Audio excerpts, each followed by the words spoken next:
إخوان والأخوات، السلام عليكم ورحمة الله تعالى وبركاته. كيف ما شفنا هذا الأسبوع يا إخواني أن المغرب ترأس على الجمعية الدولية ديال حقوق الإنسان، وخدا عضويته كرئيس، منصب رئيس حقوق الإنسان في الأمم المتحدة. وهذا الحدث هذا جاء عن جهد من المغرب، لأن كانوا هنا بعض العراقيل من طرف جيراننا ودولة جنوب أفريقيا. المغرب قدم الملف أنه يترأس الرئاسة ديال حقوق الإنسان في الأمم المتحدة. قدم الملف ديالو وكان هو السباق، ما كانش حتى حد عنده المؤهلات اللي يستحق بها أنه يكون على رئاسة حقوق الإنسان.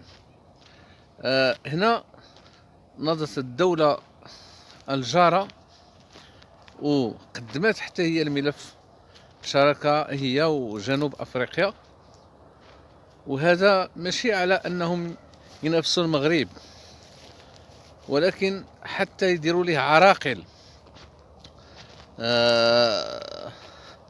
الحقد الدفين، الحقد اللي كنعرفوه احنا من زمان.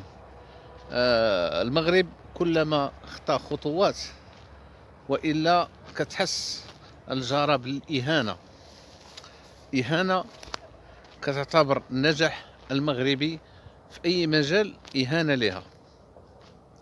وهذا حقد توارثوه من عدة رؤساء. الرئيس اللي جا لهذه الدولة هذه كي يحقن الحقد للشعب، حتى الشعب أصبح معبأ من طرف هذه الحكومة العسكرية. المغرب خدا 30 صوت، جنوب افريقيا 17 صوت، وبهذا استحق المغرب انه يكون على الرئاسة. اعتبرتها الجزائر انه هجوم عليها من طرف المغرب. ما فهمتش انا ان المغرب انه نجح في اخذ الرئاسة. تعتبرها الجزائر انه هجوم عليها، وانه كيف ما تنقولوا ان المغرب تعدى عليها. ربما هذه النفسيه فهي نفسيه مريضه، سبحان الله العظيم. كيف ما كنشوفوا كل ما المغرب تقدم لشي ملف، قدم ملف في اي مجال، دائما كتسعى هذه الدوله حتى انها تدير له العراقل، لان كنعرفوا انها ما تقدرش تنافسوا، لان باش تاخذ رئاسه حقوق الانسان بزاف ديال الحوايج، بزاف ديال المعطيات، بزاف ديال الامور اللي كتخاد في الاعتبار. ماشي اي دوله انها، لان حنا كنعرفوا بان الدوله الوحيده في افريقيا اللي عندها هاد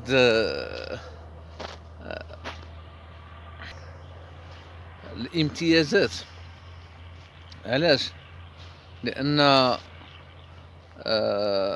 الامم المتحده كتاخذ بعين الاعتبار الحوايج اللي كيصراو في المغرب. كاع الدول كلهم كاينين مبعوثين ديال الامم المتحده اللي هما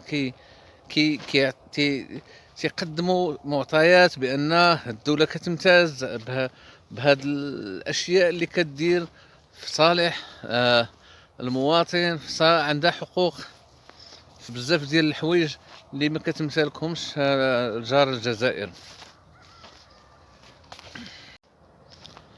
وشفنا في نفس الوقت شفنا الرد فالمؤتمر الصحفي اللي دار ناصر بوريطا وزير الخارجيه. شفناه الكلام اللي قال وشرح لنا وفسر كيفاش تمت او حاولوا يضغطوا على المغرب بورقات بيليزاريو، بورقات ديال بزاف الاوراق حاولوا يضغطوا. وشفنا كيفاش ذكر ان كيف ما قال كأن العالم اصبح يعي جيدا ان هذوك الاعمال او هذيك الزياغه كيف ما قال بهذا اللفظ ما بقاتش كتاكل مع الامم المتحده. كما قال هذوك المناورات البهلوانيه المغرب يعني رغم ذلك انتصر. نشوفوا هذا الرد اللي رد عليهم يعني ضربه موجعه لاعداء المغرب. انا كنقول ماشي يعني هما دولتين اللي دائما تيوضعوا يد في يد باش يحاولوا يعرقلوا التنميه المغربيه وتيعرقلوا المسيره المغربيه في اي مجال. شوفوا شنو كيقول ناصر بوريطا في هذا الموضوع هذا. هذا الانتخاب ماشي هو ان المغربي ينجح على راس مجلس حقوق الانسان، لان كان يعني منتظر. والمغرب لما تقدم في 2022 للترشيح ديالو انطلق من هذه القناعات.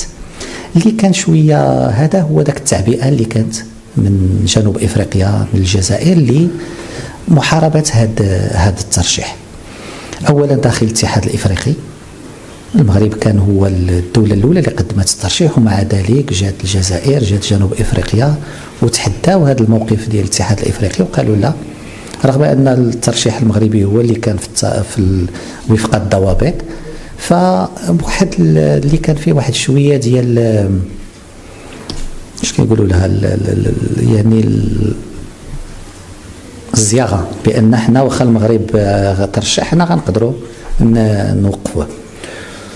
ورغم بعض المحاولات اللي كانت من دول افريقيه بان تثني جنوب افريقيا على انها تسحب الترشيح ديالها، لان المغرب هو المرشح المنطقي والمرشح الشرعي ديال افريقيا، فكان واحد التعنت كبير وكانت واحد الثقه ديال ان لا ترشحت جنوب افريقيا فغادي المغرب غينسحب ولا المغرب غادي يخسر.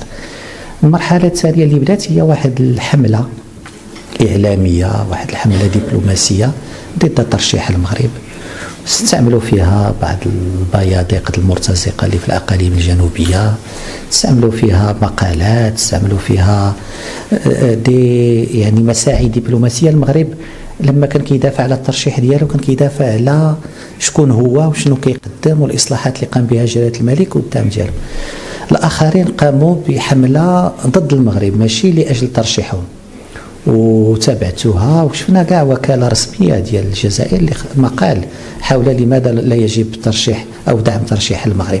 وهذه كلها امور اللي كنظن هذا الدعم الكبير جا جواب عليها كذلك بان ما كاين غير المعقول، وبان هاد البهلوانيات وهاد التعبئه وهذه ما المجتمع الدولي مابقاش كياخذ بها، والناس كتمشي مع شنو هو اللي معقول، شنو هو اللي غادي يقدم واحد المساهمه.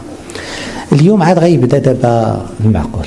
دابا المغرب ها هو ان شاء الله في هاد السنه غيترأس المجلس. المغرب غيتعامل من منطلق الجديه ديالو، من منطلق المصداقيه، ومنطلق التوجيهات اللي كيعطي دائما جلاله الملك ديال ان المغرب يكون فاعل بناء، فاعل كيقدم اجابات ماشي كيخلق المشاكل.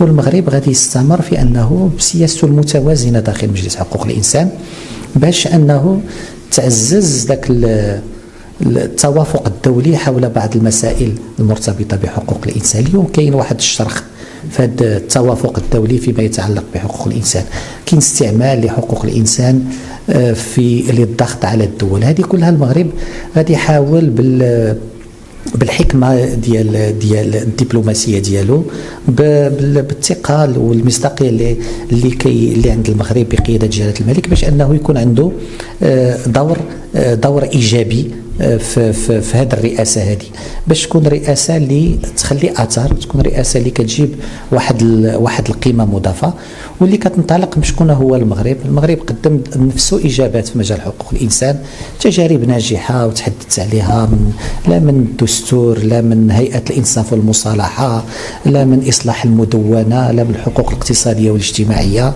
لا من تعزيز التنميه في بعض المناطق، يعني التوازن الترابي وغيرها. هذه كل هذه التجربه المغربيه المغرب غيتقاسمها اثناء رئاسته، باش تكون تجربه، باش تكون رئاسه ناجحه للمغرب، ولكن كذلك لافريقيا، وكذلك للناس اللي دارت الثقه في الترشيح المغربي.